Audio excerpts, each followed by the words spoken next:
출애굽기서 하면 하나님의 백성들의 어떤 탈출, 하나님의 백성들의 구원, 요 정도의 이야기로 우리가 보통 많이 알고 있어요. 그래서 홍해가 갈라지고 10가지 재앙을 통해서 애굽을 초토화시키는 전능의 하나님, 그 정도의 우리가 주제로, 아주 흥미진진한 주제로 우리들에게 다가오고 스토리텔링의 형식을 띠기 때문에 비교적 출애굽기서는 읽기가 수월합니다. 왜냐하면 이야기, 스토리텔링이기 때문에.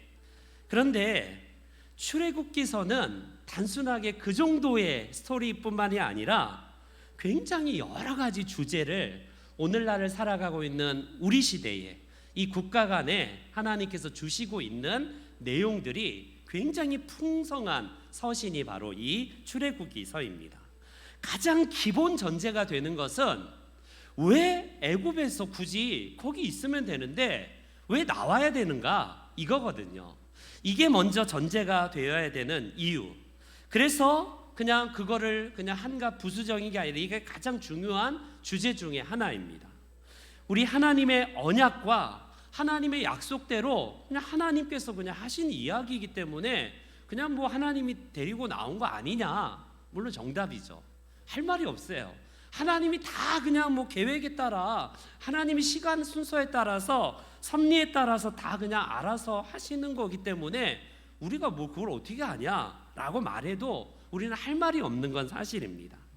그런데 오늘 이 본문을 통해서요, 이스라엘 백성들이 애굽에서 잘 생활하다가 요셉을 알지 못하는 새 왕이 이제 등극한 다음부터 이스라엘에게 이제 학대가 시작이 되고 이제 그들에게 중노동과 그들에게 있어서 억압이 이제 현실화가 되기 시작한 모습을 보여주고 있습니다. 이스라엘은 말 그대로 노예민족이고 강대국 애굽에 비하면요 소수민족이에요. 소수민족. 그런 소수민족의 삶에서 특별히 노예민족으로 살아간다는 것은요, 이건 엄청난 고난이죠. 그런데 놀랍게도 이 출애굽기가 우리 시대의 몇 천 년 전에 이런 시대를 우리들에게 보여주고 있지만 역사는 되풀이되고 있다는 사실을 아십니까? 역사가요 반복이 되고 있어요. 아니, 이거는 천지개벽한 오늘날의 시대에 민주화되고 양심화된 이 시대에는 그런 일이 없겠지. 놀랍게도 더 사람들은 잔혹해요. 여러분, 역사를 한번 보십시오. 우리 시대에 특별히 20세기에 가장 잔혹한 인종 청소가 20세기에 더 잔혹하게 시작이 되었습니다. 예, 우리가 잘 아는 아르메니아 대학살을 몇 년 전에 이제 있었잖아요. 그 아르메니아가 엄청난 터키 동북부에 위치하여서 종교가 다르고요, 그 민족이 다르다는 이유로 터키가 잔혹하게 학살해서요, 얼마나 많은 이 아르메니안 사람들을요 씨를 말라버린 그런 사건이 그 1900년대 20세기에 있었어요. 그때에 엄청나게 잔혹하게 민족이 다르다는 이유로 터키가 이게 그 역사에서 엄청나게 많이 죽여버린 사건을 볼 수 있지 않나요?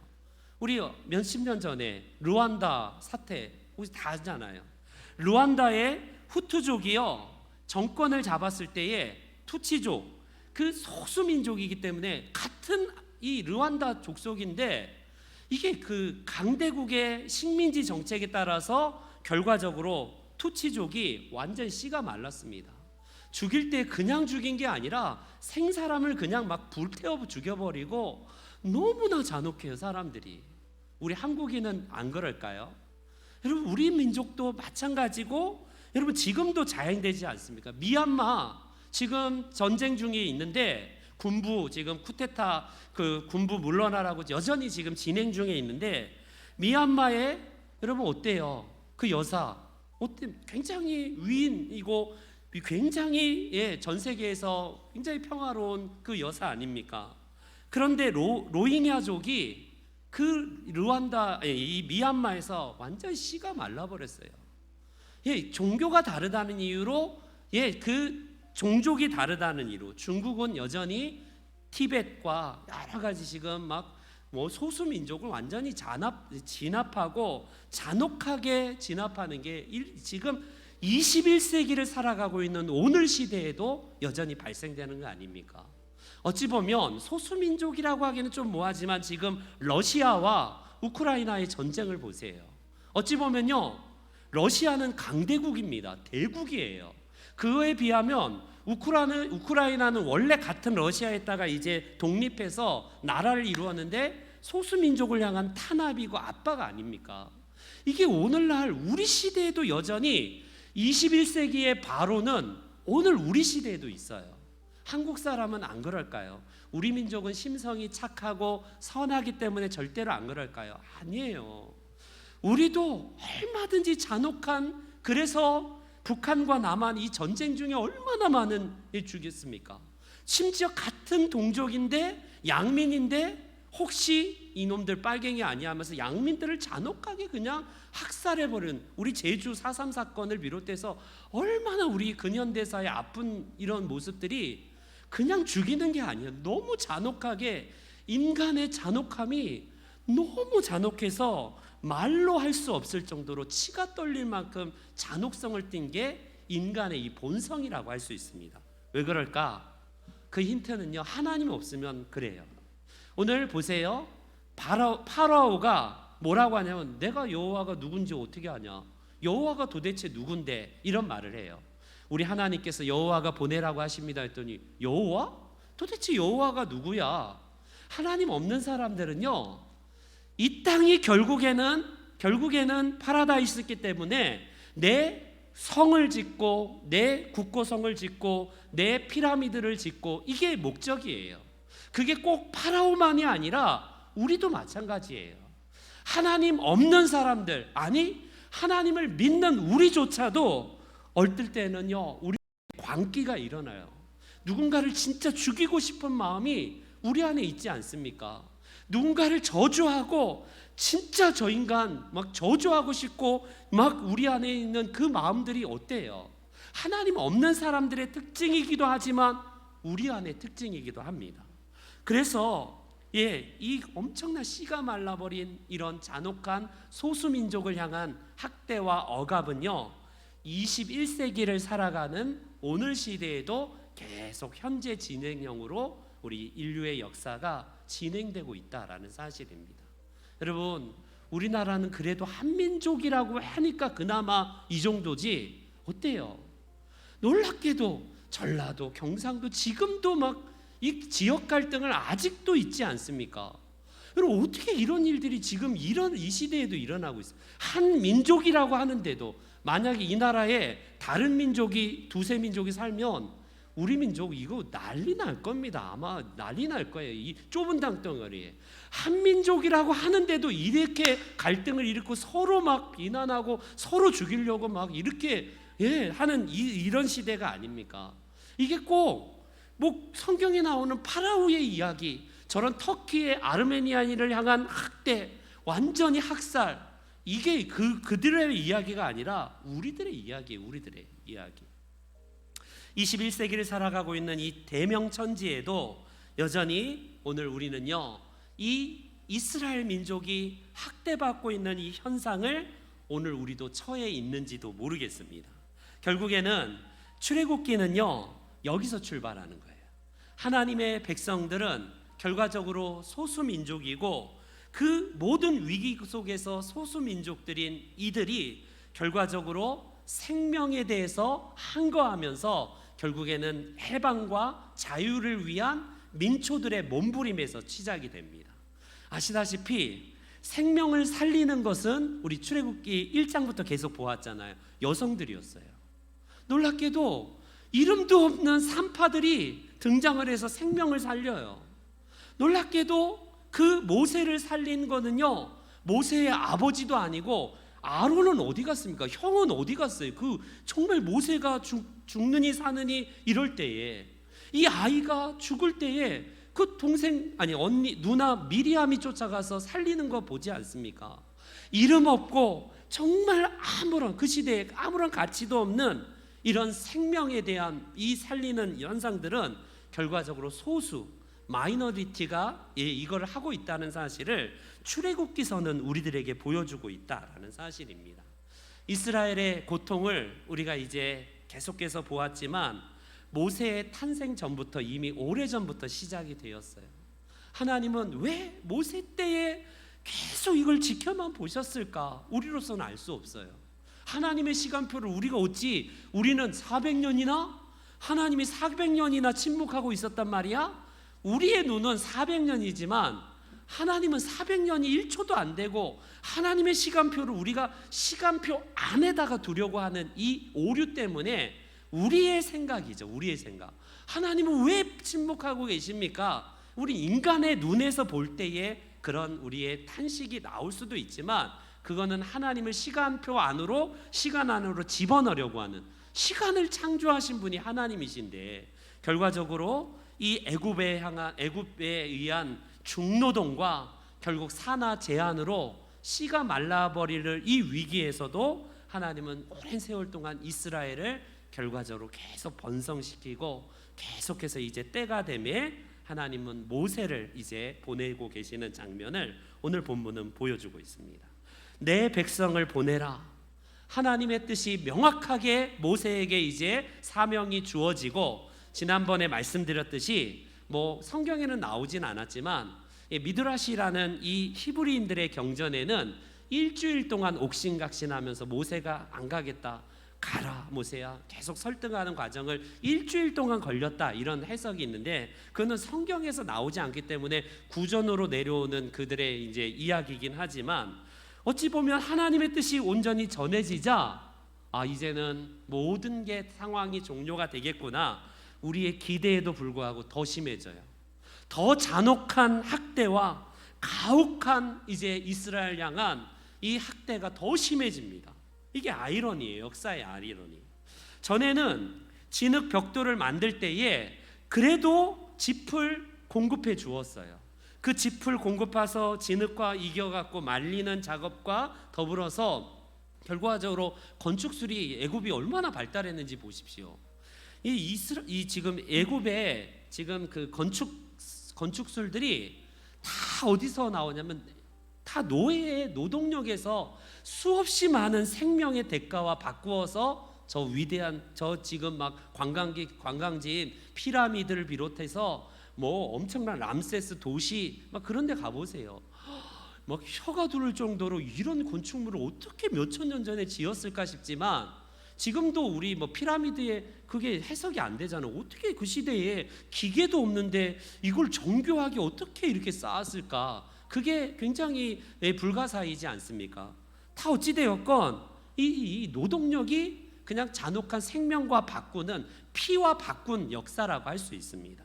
어찌되었건 짚을 공급해 주었을 때는 그래도 힘들지만 그래도 벽돌을 만들고 공급이 되었는데, 이제는 파라오의 명령에 따라서 짚을 니들이 구해서 똑같이 수요를 똑같이 만들어내라, 이런 가혹한 명령이 이스라엘 백성들에게, 이 노예 민족에게 더 떨어져요.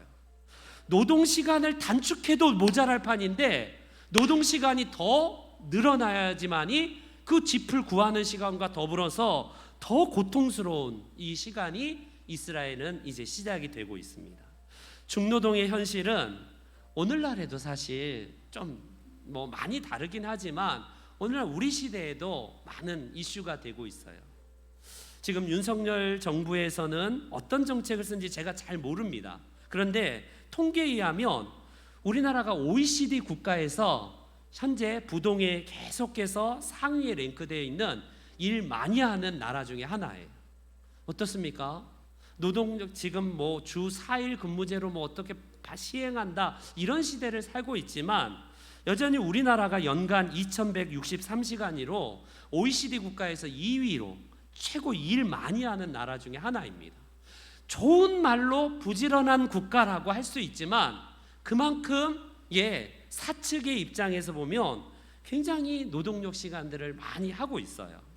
그래서 산업재해 사망률은요 매번 나오잖아요. 심심치 않나 뭐 산업재해가 지금 산업재해 그 이제 막 법이 강하게 시행되긴 했지만 부동의 1위, 매년마다 2,000명씩 막 넘게 사망을 해요. 산업 현장에서 우리의 아버지들이, 우리의 오빠들이, 우리의 형들이, 우리의 엄마들이, 할머니들이, 할아버지들이 노동 현장에서, 그 산업재해 현장에서 결국에는 죽음을 당하고 있는 너무나 안타까운 모습이, 그것도 대기업의 하청이라는 이름으로 우리는 하청 주었을 뿐이다 라고 해서 얼마나 많은 안타까운 죽음이 지금도 발생하고 있습니까?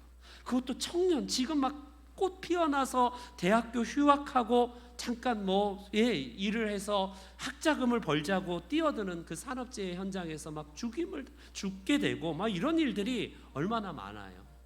21세기의 현재에는요, 우리가 많이 이제 막 자동화 시스템이 발달이 되고 많은 기계화가 이루어진 이 시대이지만 여전히 이 일은요, OECD 국가에서 우리나라가 굉장히 많이 한대요.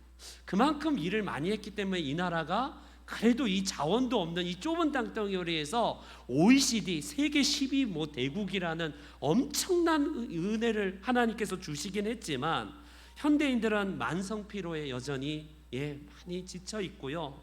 그로 인하여서 결국에는 밤에 잠을 안 자는, 이게 전등이 켜져서 얼마나 많은 이 혜택이 돌아왔지만 현대사회만큼 많은 정신병 환자가 없다라고 합니다. 이렇게 많은 정신병 환자 중에 하나가 밤문화가 발달된 이유 중에 하나래요. 밤에는 하나님이 전체로 불을 확 끈 게 잠을 자라는 거거든. 하나님의, 우리 인간의 이 바이오 리듬은 하나님께서 해를 딱 떨어뜨려서 잠을 자는 시간이라고 하는 하나님의 인간의 딱 스케줄 맞췄는데 24시간 밝거든요, 현대사회는. 그러니 사람들이 잠이 줄어든 결과 결국 더 정신병, 이런 병리 현상들이 더욱더 21세기 현재에 더 많아지는 이런 시대를 살아가고 있습니다. 성경은 무엇보다도 안식을 강조해요. 그 첫날이 바로 하나님께서는 안식일을 딱 명하셔서 그 첫날에 안식일을 시작하도록 말씀하고 계십니다. 그것도 하나님께서는 10계명, 여러 가지 계명들 중에 압축해 놓은 10가지 계명 중에 대표적으로 한 가지 계명이 뭐냐면, 너희는 엿새 동안은 열심히 일할 것이지만 일곱째 날은 반드시 여호와의 안식일이니 안식하라 라고 주님께서 안식일을 말씀하시는데, 너뿐만 아니라 내 집안에 있는 가축이나 내 문 안에 있는 객이라도 쉬게 하라 라고 이렇게 말합니다. 비록 노예 민족이라고 할지라도 그들이 하나님께서 출애굽시키는 이유 중에 하나가 이게 바로 애굽의 탄압과 이 중노동에 근거하고 있다라는 사실입니다. 결과적으로 종되었던 집에서 인도하여 낸 내 하나님 여호와다라고 하나님은 안식과 쉼을 주시기 위해서 결국 그들을 출애굽시키고 있는 모습을 보여주고 있습니다. 이때 모세가 바로에게 요구했던 것은 무엇이냐면, 단순하게 우리 쉴 테니까 좀 보내주쇼, 이게 아니었어요. 우리 1절을 보십시오. 1절 다 같이 한번 1절 말씀 읽어보겠습니다. 1절 다 같이 시작.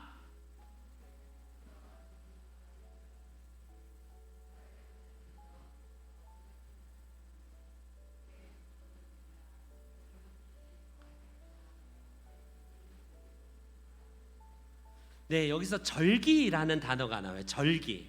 이게 일반적인 그 번역에서는 페스티벌이라고 해갖고 축제로 번역되지만 종교적인 절기는 피스트 같은 의미죠. 우리 종교적인 제의와 종교적인 축제를 의미할 때에 이때가 바로 이 피스트를 위해서 하나님께서 백성을 보내실 것을 말씀합니다. 이 절기 때에 단순하게 육신적인 쉼만이 있는 게 아니라 하나님을 기억하여서 함께 온 백성들이 일을 잠깐 내려놓고 하나님을 향한 공동체의 쉼과 그리고 공동체의 식사를 통해서 서로 나눔과 서로 평강을 구하는 시간이, 이게 바로 절기예요. 이 절기. 그래서 우리 사회에도 여전히 마찬가지로 출애굽의 지금 이 안식이 필요한 시대라고 할 수 있습니다. 그래서 우리는 노동 중심의 사회에서 그래도 우리가 하나님 앞에서 우리는요, 안식과 행복 중심의 사회로 많이 우리 한국 사회가 좋아졌긴 했지만 그래도 우리가 이런 사회로 나아가야 된다라는 사실입니다.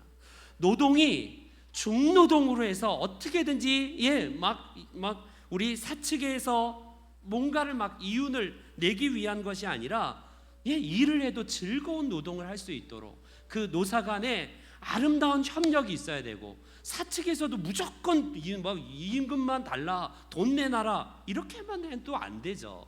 이 모든 것들이 아름다운 근로의 기준과 여러 가지 즐거운 노동이 될 수 있도록, 이게 바로 서로 노사 간의 협력이 필요한 시대라고 할 수 있습니다.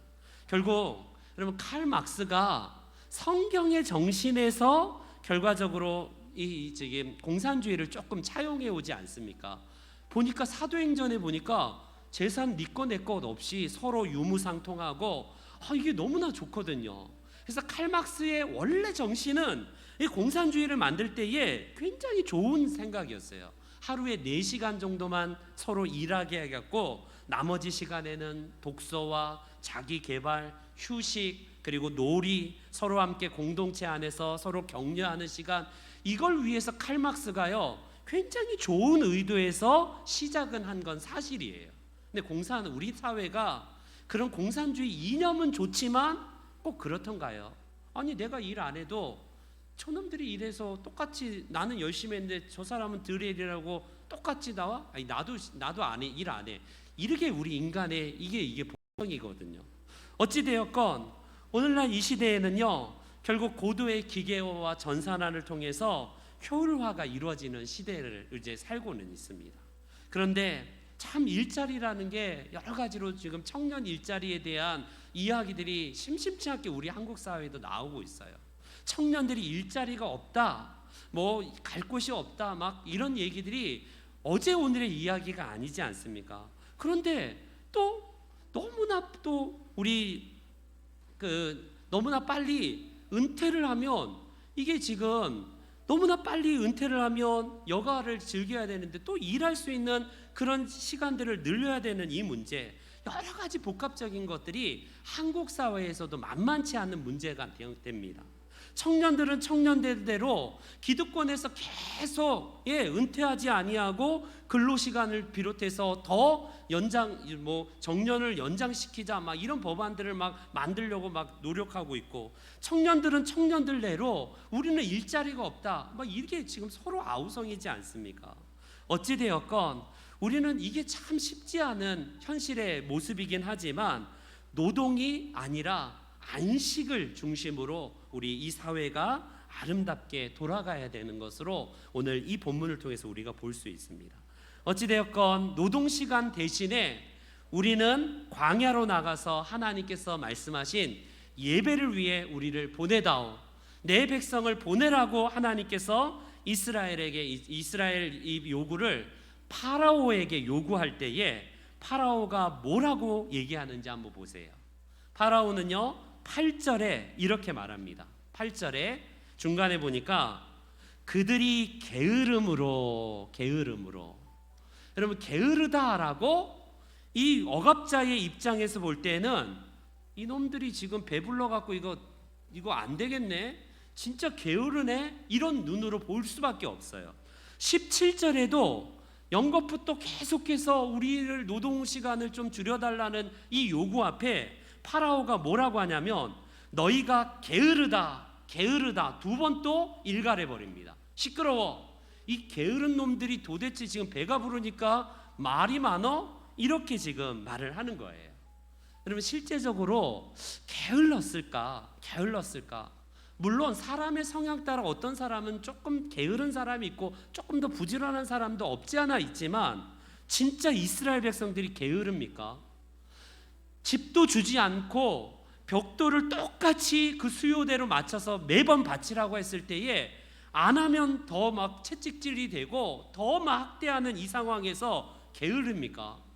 이건 게으름의 문제가 아닌데, 게으르게 보는 지금 이 학대자의 모습이 그렇게 볼 수밖에 없는 거예요. 여러분, 오늘 이 시대에 사회적인 구조적으로 진짜 가난한 사람 돕는 문제에 대해서 여러 가지 막 이론들이 있어요. 저 가난한 사람들 덮어주고 돕다 보면 이 나라 망해.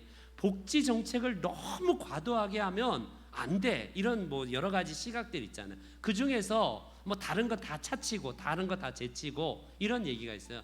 그들은 천성이 원래 가난하기 때문에, 아니 게으르기 때문에 가난한 거야. 봐, 나는 맨바닥에서 나는 이렇게 일어나서 난 자수성가해서 난 이렇게 먹고 살만 했는데 게으르기 때문에 저 사람들이 지금 저렇게 된 거야. 이런 이야기들을 간혹 하시는 분들이 있어요. 물론 그럴 수 있어요. 게으르기 때문에 현재적인 게으름의 대가로 가난함을 얻을 수 있지만, 놀랍게도 게으름보다 사회적인 구조적인 문제가 더 많다라는 것은 이미 정설이에요. 이건 정설입니다. 근데 여전히 많은 시각들 중에 하나가 게으르기 때문에 가난하다는 이 모습들이 파라오의 이야기가 오늘 이 시대에도 많이 이야기가 나오고 있어요. 부자는 아니라 가난한 사람들은 원래 천성이 게으르기 때문에 저렇게 가난한 거야. 돕지 마. 도와주면 더 안 돼. 이런 이겁니다. 근데 사회적인 구조적인 것들이 굉장히 잘못되어서 가난할 수도 있다는 사실을 우리는 놓치면 안 돼요. 그리고 우리의 몫은 게으르냐 마르냐 평가를 해서 돕느냐 안 돕느냐가 아니라 먼저 죽고 사는 문제인데 여러분 어떡하겠어요. 그래서 아무래도 선진 국가는 그래도 복지 정책이 더 발달하는 사회일 수밖에 없어요. 이게 바로 이 선진 국가가 복지 정책에 더 막 과도하게 많이 막 예산을 부어고 부자에게 더욱더 많은 돈을 버는 만큼 더 많이 내게 하는 건 뭐냐면 복지 정책에 더 많이 쓰도록 이걸 이제 하는 이유가 거기에 있지 않습니까? 결과적으로 우리의 사회에서 우리는 많은 경우에 아이들에게 무상급식이라는 얘기를 많이 심심치 않게 합니다. 감사하게도 우리 아이들 지금 이제 고등학교까지 무상급식이라는 말을 많이 쓰지 않습니까? 근데 사실 무상급식이 아니라 이건 어찌 보면 시혜하는, 우리가 시혜를 베푸는 입장에서의 용어이기 때문에 좀 바꿔야 될 것 같아요. 여러분, 공짜 밥이니 무상급식이 아니라 우리가 낸 세금으로 우리 아이들을 함께 다음 세대들을 위해서 먹이는 정책이 아니겠습니까? 그래서 무상급식이라는 용어보다는 좀 다른 용어, 지금 다른 용어를 쓰고 있는지는 모르겠네요. 그런 용어들이 다 이런 시각들에서 나오는 정책이라고 할 수 있습니다. 이처럼 이제 해방의 기운이 불자마자 파라오는요 더 강하게 옥죄어서 더 이것들이 이거 배불렀구만. 그래서 더 강한 억압 정책을 펴니다. 21절에 보니까 어때요? 21절 우리 한번 읽어보겠습니다. 21절 본문에 한번 읽어보겠습니다. 시작.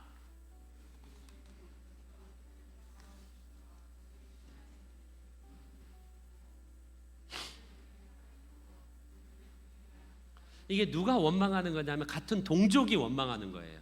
누구한테? 모세에게. 차라리 가만히나 있지 갑자기 어디서 듣보잡이 와갖고 이렇게 우리를 힘들게 하냐.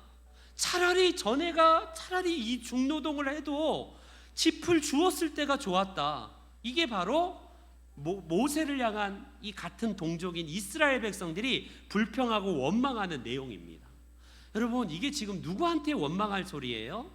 파라오한테 지금 이것을 해야 됨에도 불구하고 결과적으로 이 정책을 비판하고 정면으로 앞서서 나서는 자에게 결국 책임을 돌리고 결국 비난하는 이런 모습입니다.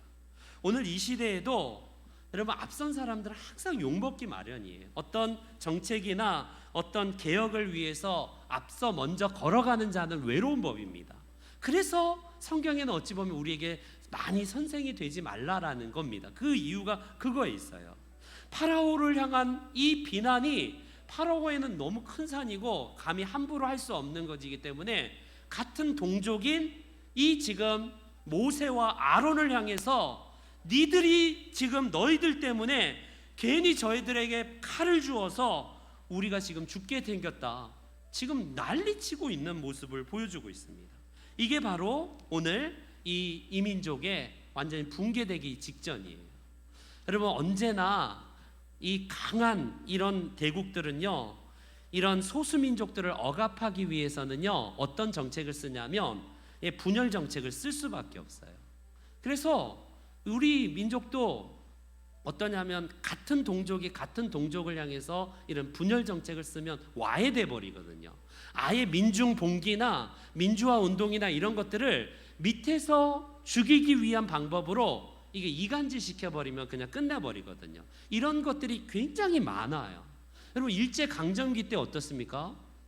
이 일제에 고관들이 나설 필요가 없이 한국 사람들 앞잡이로 내세워서 조선 사람들이 조선 사람들을 탄압하게 하고 서로 붕괴시키고 이런 이간 정책을 쓰면요, 이 조선이 무너지고 그냥 뭐 가만히 내버려도 되거든요.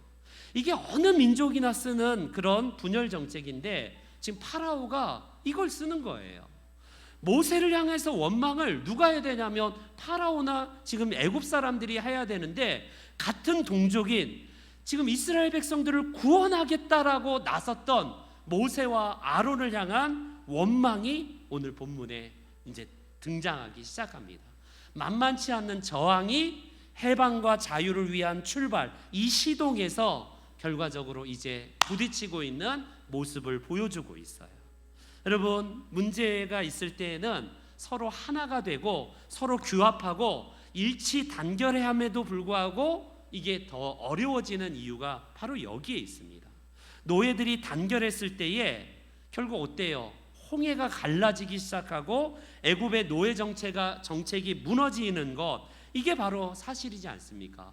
그래서 그런지 그 흑인 노예, 이 흑인 인권 운동을 위해서 그렇게 앞장섰던 마틴 루스터 킹 그 목사님이 연설 중에 이런 연설이 있더라고요. 한번 읽어드리겠습니다. 파라오는 그들의 노예를 지속적으로 묶어두기 위해 선호하는 효과적인 전략을 가지고 있다. 노예들이 서로 싸우도록 만드는 것이다. 분할 지역 정책은 억압을 위한 유력한 무기이다. 그러나 노예들이 단결했을 때 역사 속에 홍해는 열렸고 노예 체제의 이집트는 무너졌다. 이런 연설을 마틴 루터 킹 목사가 합니다. 여러분, 바로 그거예요. 모세가 바로 하나님 앞에 이 사명을 받아서 왔지만 하나님은 한 번에 뭔가를 완전히 그냥 초토화시키기보다는 모세에게 말씀하신 그대로 파라오의 저항이 만만치 않는 것을 이제 시작을 하고 있습니다. 이때부터 이제 10가지 재앙이 하나하나가 시작되는 전초전이 시작이 되고 있는데, 우리가 생각할 때 하나님이 처음에 한 번에 단칼에 그냥 완전히 코를 납작하게 만들어서 기브업하게 하고 보내면 될 텐데, 왜 하나님은 찔끔 하다가 왜 10가지 재앙을 카운터 펀치를 왜 마지막에 날릴까? 처음부터 카운터 펀치를 확 날려갖고 깽깽깽깽 하면서 어이구 빨리 가라 이러면 될 텐데, 그러면 하나님께서 왜 그러셨을까? 저는요, 뭐 성경에서 명확한 이유를 알 수는 없지만 이스라엘 백성들의 이 분열된 마음을 하나로 모으기 위한 하나님만의 역사, 이 개입이라고 생각이 돼요. 이스라엘 백성들이 한 번에 그냥 단칼에 보냈다면 이 무너지고 분열된 마음들이 모아지기가 참 어려웠을 거예요. 그런데 노예들도 하나님께서 할 수 있다는 사실을 결국 보여줌을 통해서 해방에 대한 욕구를 하나하나씩, 우리도 나갈 수 있는가? 우리도 할 수 있는 그런 민족인가? 이게 자신감이 하나하나씩 붙기 시작한 거예요. 그래서 하나하나의 하나님께서 이 재앙을 통해서 이스라엘 백성들을 하나로 만드는 그런 역사를 이루시고 계시는 모습을 우리는 이제 출애굽기에서 보게 됩니다. 내 백성을 보내라, 내 백성을 보내라. 이게 모세의 백성이 아니라 하나님의 명령 아닙니까? Let my people go. 내 백성을 보내라. 이 슬로건은 오늘날 많은 곳에서 여전히 지금 이 슬로건이 시행이 되고 있고 유명한 이 슬로건이에요. Let my people go. 내 백성을 보내게 하라. 이건 단순하게 그냥 출애굽만의 구호가 아니라 오늘날에도 여러 가지 구호의 모습에서 이 구호는 사용이 되고 있습니다. 여러분, 오늘날 우리 시대에 하나님은요, 어떤 이런 하나님을 반하는 반생명의 정책에 있어서도 이런 구호를 통해서 인류를 각성시키는 역사를 하고 계세요. 지금도 수없이 많은 NGO 단체를 비롯해서 하나님을 믿는 하나님의 백성들의 단체가 이 일들을 하고 있지 않습니까? 지금 지구 온난화를 비롯해서 환경 문제가 너무 심각하거든요. 지금 영국이 몇십 도 막 불타고 막 지구가 불타고 있습니다. 지금 이런 재앙 시대에 그래도 하나님의 백성들의 마음이 Let my people go. 하나님께서는요 결국 이 마음을 우리 하나님의 백성들에게 주셔서 단지 그냥 교회에 앉은 그 신자들만이 아니라 사회 이곳저곳에서 하나님의 해방의 역사와 자유의 역사를 이루어가고 계시는 역사가 바로 거기에 있어요. 오늘 이 파라오는요 결국 이 고된 노동력을 통해서 얻으려고 하는 목적이 뭐는지를 보십시오. 여러분 지금 저도 이집트에 한번 가봤는데 이집트에 그 박물관 가면 하루도 구경을 못해요. 하루 정도 다녀도 얼마나 많은 건축물과 그 이집트의 그 파라오를 중심으로 한 우리나라도 왕릉이 있잖아요. 저 경주에 가면 왕릉이 큰데 그거 비할 바를 못 됩니다. 누구 하나를 위해서 왕 하나 파라오를 위해서 노예가 몇천 명, 몇만 명, 몇십 명이 희생이 돼도요 눈 깜짝 안 해요. 그렇게 해서 지어진 게 뭐예요? 피라미드입니다. 쉽게 말하면 왕의 무덤을 위해서 저 무수한 생명들이 희생을 당하는 거예요. 이게 뭐 하는 짓거리입니까? 쉽게 말하면 생명을 살리는 일에 여러 사람들이 동원되는 게 아니라 그 죽음을 위해서 수없이 많은 사람들이 죽어가고 있어요. 이게 역설 아닙니까? 이게 아이러니예요. 도대체 인류의 역사는 죽음을 위해서 왕의 죽음을 위한 피라미드를 짓고 왕의 죽음의 그걸 위해서 수없이 많은 생명들이 죽게 하는 이런 아이러니가 이게 세상의 역사고 하나님이 없는 사람들의 모습이에요. 당장은 애굽의 그 건축물이 우리가 막 혀를 막 내두를 정도로 대단한 건축물이긴 하지만 결국 죽음을 위한 그 장소를 위해서 생명들을 죽음으로 몰아가고 있는 건 아니겠습니까? 그래서 하나님은요 이 내 백성을 보내라. 이 죽음의 땅, 죽음의 냄새가 진동한 땅이 아닌 생명이 살아나고 움직이는 그 땅으로 보내라. 그런데 이제 첫 번째 저항을 맞게 되는데 이스라엘 백성들이 모세를 향해서 원망할 때에 모세도 뭐라고 하냐면 모세도 처음으로 원망을 해요. 22절 보겠습니다. 22절 다 같이 함께 봅니다. 시작.